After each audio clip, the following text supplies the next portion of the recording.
Assalamualaikum warahmatullahi wabarakatuh. Yang saya hormati Bapak Ibu dosen dan teman-teman sekalian. Perkenalkan, saya Siti Nurfadila dari kelas AK 703, program studi PJJ Akuntansi. Pada kesempatan kali ini, saya akan memaparkan materi UTS untuk mata kuliah Akuntansi Keuangan Lanjutan 2 dengan dosen pengampu Ibu Dr. Arni Karina, SEM SIM. Nah, materi presentasi ini berfokus pada transaksi mata uang asing, instrumen derivatif terkait falas, lalu konsep laporan keuangan interim, dan diakhiri dengan pembahasan soal kasus. Sesuai yang sebelumnya telah saya sebutkan bahwa topik pembahasan pada materi kali ini yang pertama ada mekanisme transaksi mata uang asing, dilanjutkan dengan transaksi forward dan swap, kemudian laporan keuangan interim, dan yang terakhir itu ada soal kasus. Di bagian translasi mata uang asing, di sini kita mulai dari istilah dasar yang wajib kita pahami terlebih dahulu. Yang pertama ada mata uang fungsional. Nah, mata uang fungsional ini adalah mata uang dari lingkungan ekonomi utama, tempat entitas menghasilkan dan menggunakan kas. Jadi, semua transaksi pada dasarnya itu diakui dan diukur berbasis mata uang fungsional. Nah, yang kedua di sini ada mata uang penyajian. Mata uang penyajian itu adalah mata uang yang dipakai untuk menyajikan laporan keuangan. Misalnya itu ada IDR. Jika mata uang penyajian berbeda dari mata uang fungsional, maka yang dilakukan adalah transaksi laporan. Lalu terdapat juga kurs-kurs yang sering muncul. Di sini ada 4 kurs. Yang pertama ada kurs spot pada tanggal transaksi. Ini dipakai untuk pengakuan awal. Kemudian ada kurs penutup di akhir periode. Ini dipakai untuk pos moneter. Kemudian ada kurs historis yang dipakai untuk pos non moneter yang dicatat pada biaya historis. Kemudian ada kurs tanggal nilai wajar yang dipakai untuk pos moneter yang diukur nilai wajar. Terakhir kita juga perlu bedakan klasifikasi pos. Ada 3. Yang pertama ada pos moneter. Akan diterima atau dibayar dalam unit mata uang tertentu. Contohnya itu ada kas, piutang, utang, sama pinjaman. Kemudian ada pos non moneter.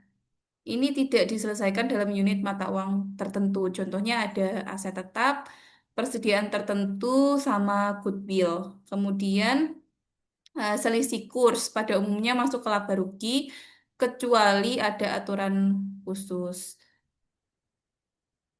Kemudian ada di slide selanjutnya mekanisme transaksi mata uang asing. Di sini kita masuk ke mekanisme pencatatan transaksi falas. Langkah yang pertama itu ada pengakuan awal. Pada saat transaksi terjadi, kita catat dalam mata uang fungsional menggunakan kurs spot pada tanggal transaksi. Kemudian langkah kedua, di akhir periode atau penjabaran ulang di tanggal laporan. Di akhir periode pelaporan itu pos moneter pakai untuk kurs penutup. Kemudian pos moneter atau biaya historis itu tetap pakai kurs historis. Nah, pos non moneter atau nilai wajar itu pakai kurs pada tanggal pengukuran pengukuran nilai wajar. Kemudian di langkah ketiga ini diselisih kurs muncul dari penjabaran atau penyelesaian itu umumnya diakui ke laba rugi pada periode berjalannya. Jadi kalau diringkas di awal transaksi itu ada spot rate, kemudian di akhir periode itu moneter pakai closing, non moneter itu ikut dasar pengukurannya. Nah, selisihnya nanti umumnya masuk ke laba rugi. Lanjut di transaksi operasi luar negeri atau konsolidasi. Nah, berikutnya ini khusus kalau ada anak cabang, anak usaha atau anak cabang ya yang mata uangnya itu fungsional berbeda dengan entitas induknya. Biasanya konteksnya itu konsolidasi. Eh, Aturannya di laporan posisi keuangan, aset dan liabilitas ditranslasi memakai kurs penutup atau closing rate pada tanggal pelaporan. Laporan laba rugi atau laporan komprehensif lainnya menggunakan kurs transaksi atau bisa juga kurs rata-rata jika mendekati kurs transaksi. Kemudian selisih transaksi tidak langsung ke laba rugi, tetapi diakui di OCI sebagai selisih penjabaran atau translation reserve. Nah, poin pentingnya perbedaan utama dengan transaksi falas biasa itu kalau transaksi operasi luar negeri selisihnya masuk laporan komprehensif lainnya atau OCI bukan laba rugi langsung. Lanjut ke derivatif falas atau forward ya di sini maksudnya. Sekarang masuk ke derivatif. Definisi dari forward adalah kontrak untuk menukar sepasang mata uang pada tanggal masa depan dengan kurs yang disepakati di hari ini, yaitu kurs forward. Tujuan umumnya untuk lindung nilai ya, atau hedging. Biasanya untuk melindungi nilai arus kas atau kewajiban dalam mata uang asing. Variasi penyelesaiannya itu ada dua. Yang pertama ada physical delivery, yang kedua ada net settlement. Nah, kalau physical delivery ini benar-benar ada pertukaran mata uang. Kalau net settlement itu diselesaikan hanya yang diselesaikan itu hanya selisih nilainya. Nah, forward itu umumnya OTC, jadi biasanya disesuaikan kebutuhan nominal dan jatuh temponya. Contoh alurnya itu misalkan pada T0 atau hari ini kita mengunci kurs forward, menentukan nominal dan jatuh temponya. Kemudian pada saat T1, saat jatuh tempo, itu dilakukan pertukaran IDR ke US dollar menggunakan kurs yang sudah dikunci. Dampaknya mengurangi ketidakpastian biaya atau arus kas akibat fluktuasi kurs. Kalau disederhanakan itu, forward itu cara mengunci kurs hari ini untuk transaksi masa depan. Selanjutnya ada nilai derivatif atau FX swap. Definisi sederhana dari FX swap itu bahwa ada dua ya di sini ya. Yang pertama ada spot atau near leg dan forward atau far leg. Jadi kalau spot atau near leg itu tukar mata uang sekarang. Kalau forward atau far leg itu tukar balik di masa depan.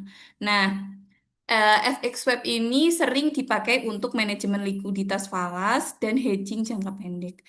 Cara gampangnya untuk kita ingat itu berarti tukar sekarang, balik nanti. Nah, secara ekonomi, FX swap itu bisa dipandang sebagai borrowing atau lending yang berkolateral karena nilai pengembalian ditetapkan pada kurs forward di awal kontrak.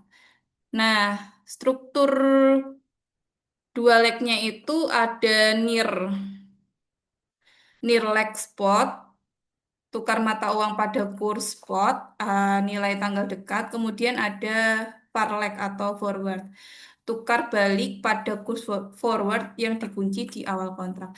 Jadi intinya itu swap itu kombinasi antara spot ditambah forward yang dilakukan secara berpasangan. Nah, kita lanjut ke topik laporan keuangan interim di konsep PSAK 3 atau PSAK 234. Tujuan standar dari laporan keuangan interim itu sebenarnya kan menetapkan isi minimum laporan interim dan prinsip pengakuan dan pengukuran untuk pelaporan interim secara lengkap maupun secara ringkas. Nah, PSAK itu tidak menentukan entitas mana yang wajib interim, seberapa sering, tenggat penyampaian. Nah, itu biasanya ditetapkan oleh regulator, misalnya kayak OJK atau BI.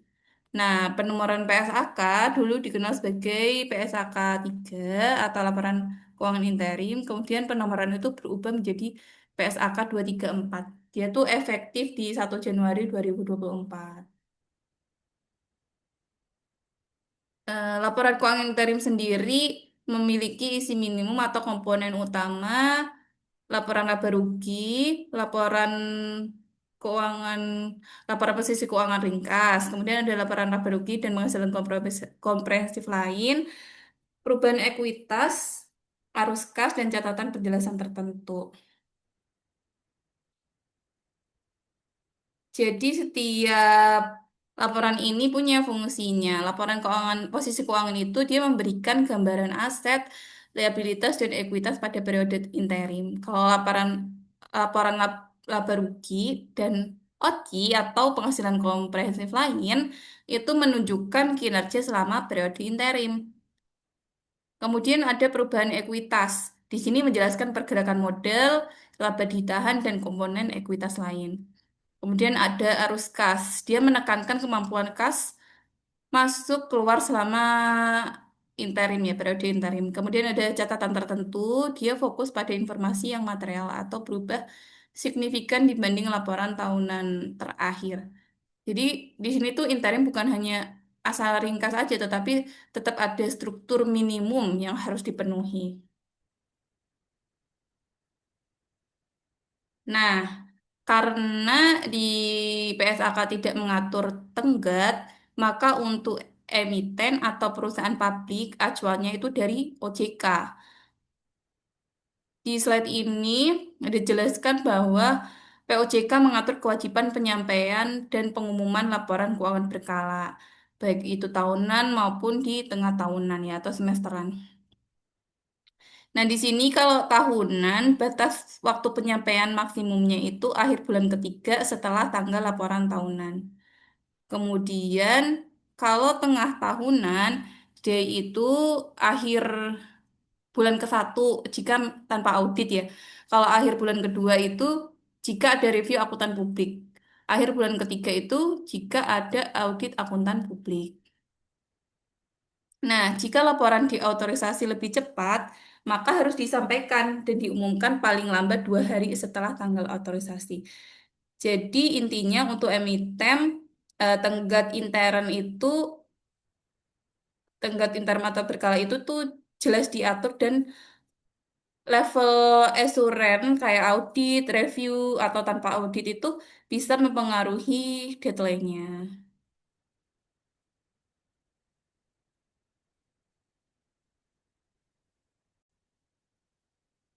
Selanjutnya ada pembahasan soal kasus perhitungan. Nah, di sini ada 2 soal kasus. Yang pertama, di soal 1 disajikan soal sebagai berikut. Kemudian di sini ada eh, 3 subsoal. Oh, empat subsoal ya. Nah, yang pertama kita menentukan the next exchange gain or loss ya. Di sini, jadi kan di sini kan ada nilai buku, kemudian kurs 31 Desember 2011, saldo 31 Desember 2011 sama gain or loss. Jadi kalau nilai buku ini nilai piutang atau utang yang sudah tercatat di pembukuan dalam mata uang fungsional di sini ditampilkannya dolar ya. Kemudian kalau kurs 31 Desember itu kurs penutup pada akhir periode. Ini ada yang tertera di soal. Kemudian ada saldo 31 Desember 2011. Ini nilai piutang atau utang setelah dijabarkan dengan kurs 31 Desember 2011. Jadi saldo 31 Desember 2011 ini uh, nominal falas dikali sama kurs penutupnya. Kemudian ada gain atau or loss ya. Jadi ini selisih antara saldo 31 Desember dengan nilai buku. Jadi catatan pentingnya di sini untuk piutang atau aset kalau nilai setelah kurs penutupnya naik maka dia gain. Kalau turun maka dia loss. Nah, kalau untuk utang atau liabilitas di sini kalau nilai setelah kurs penutupnya naik, itu kan berarti dia harus bayar lebih besar. Nah, di sini berarti dia loss. Kalau turun, berarti kan dia bayar lebih kecil. Di sini dia gain. Kalau Sesuai dengan yang di soal, di sini ada Retrievable Dominated in USD, nilai bukunya kan 28.500.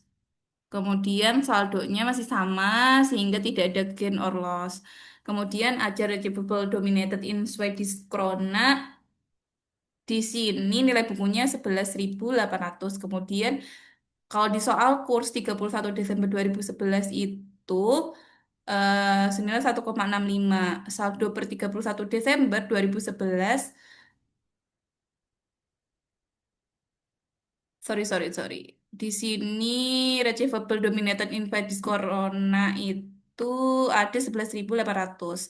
Kurs 31 Desember 2011 itu 0,66. Nah, saldo 31 Desember berarti 13.200. Nah, ini menandakan bahwa terdapat gain sebesar 1.400 ya. Kemudian ada receivable denominator in British pound sebesar 41.000 dengan kurs 31 Desember itu 1,65. Di sini saldo berarti saldo 31 Desember sebesar 41.250. Ada gain sebesar 250. Jadi total gainnya itu ada 1.650.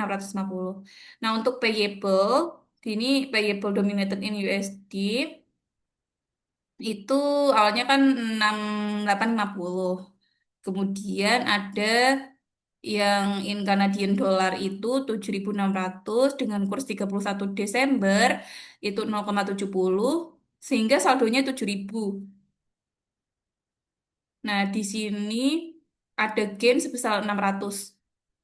Kemudian ada payable dominated in British pound 24.450 dengan kurs 1,65 sehingga saldo 31 Desember itu 24.750. Di sini ada loss sebesar 300 sehingga eh, payable-nya ini terdapat gain sebesar 300 ketika dijumlah atau net exchange gain-nya berarti senilai 1.650 ditambah dengan 300 sehingga totalnya ada 1.950.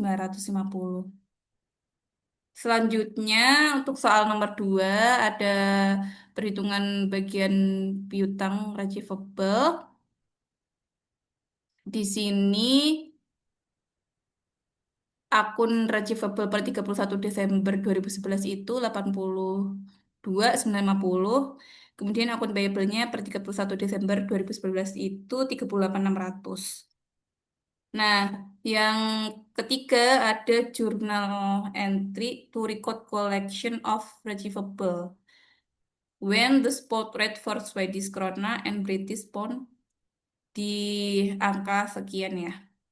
Jadi di sini ada cash sebesar 82.950 pada akun receivable 81.300 dan gain exchange 1.650. Kemudian ada journal entry untuk record settlement of akun payable ketika spot rate-nya Canadian dollar atau British pound itu sebesar sekian 0,71 sama 1,62. Jadi di sini ada akun payable sebesar 38.900 pada cash dan exchange payable. Cashnya itu 38.600 dan exchange payable-nya itu 300. Sesuai yang telah kita perhitungkan di soal sebelumnya. Lanjut, di sini ada soal kasus perhitungan yang kedua. Disajukan soal sebagai berikut. Exchange rate, kemudian ada adjusted trial balance-nya di 31 Desember sebagai berikut.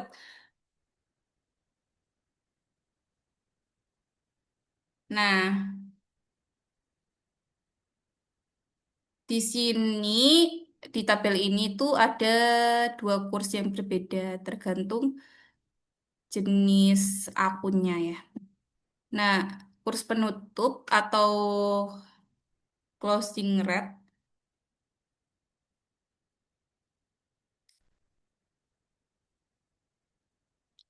sebesar di sini 1,65 ya. 1,65 dipakai untuk akun neraca seperti cash, akun receivable, inventories, equipment, akun payable gitu. Terus kemudian ada kurs rata-rata atau periode 1,63 itu dipakai untuk akun laba rugi seperti sales, cost of sales, depreciation expense sama operating expense. Kemudian ada kurs dividen 1,62 itu dipakai untuk dividen karena dividen biasanya mengikuti kurs pada tanggal dividen, misalnya deklarasi atau pembayaran. Kemudian ada kurs historis ya 1,60 dipakai untuk akun ekuitas seperti capital stock sama retain earning. Jadi eh akun jadi logikanya tuh akun neraca, kurs penutup, akun laba rugi, kurs rata-rata, ekuitas itu pakai kurs histori, dividen itu pakai kurs tanggal dividen. Sehingga kalau disajikan dari British Pound, kemudian ada kurs dengan masing-masing ketentuan tadi, muncullah nilai USD di masing-masing akun. Di sini dapat disimpulkan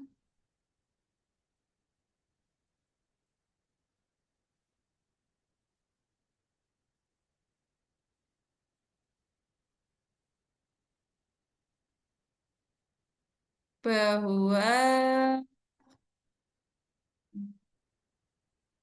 terdapat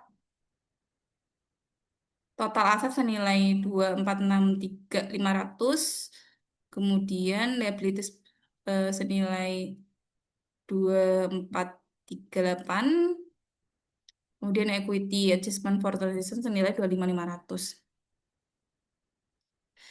Nah, nominal dalam pound sterling dikali kurs itu berarti nilai dalam USD. Contohnya di saldo debit itu cash senilai 20.000 pound sterling dikali 1,65 sehingga eh, nilainya ada 33.000 dolar. Kemudian akun receivable 70.000 pound sterling dikali 1,65 sehingga muncul nilai 115.500 US dollar.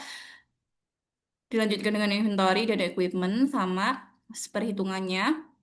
Kemudian untuk akun laba rugi juga dikalikan dari 350 cost of sale ya 350 pound sterling dikali sama 1,63 sehingga muncul 570 sama di bawahnya. Nah untuk dividen juga sama dikalikan ya 30.000 dikali 1,62 sehingga muncul 48.600. Kalau dijumlah jadi saldo debitnya itu setelah transaksi menjadi 2463500. Kemudian di bagian kredit atau liabilities dan equities itu ada accumulated depreciation 330.000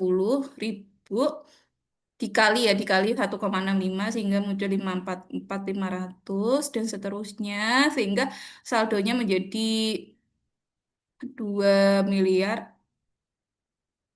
eh 2 juta ya 2.438. Nah di sini ada equity adjustment for transaction-nya 25.500 sehingga liability space equities di 31 Desember 2011 itu 2463500.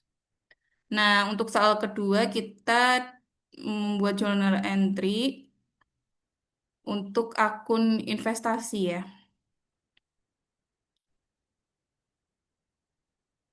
Pembelian saham di 1 Januari 2011 100%. Investasi berarti jurnalnya ada investment info sebesar 800.000 dolar.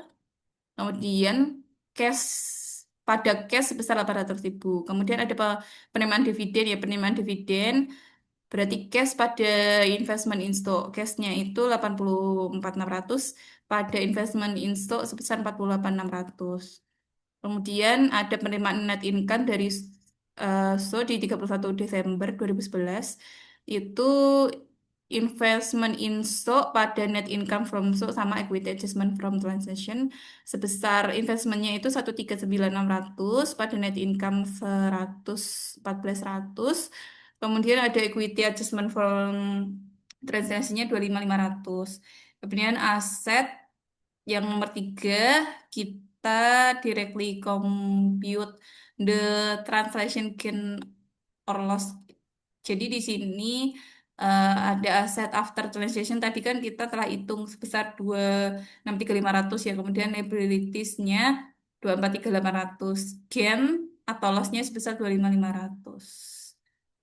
Sekian penjelasan dari saya. Mohon maaf bila ada kesalahan kata. Saya akhiri. Terima kasih perhatiannya. Wassalamualaikum warahmatullahi wabarakatuh.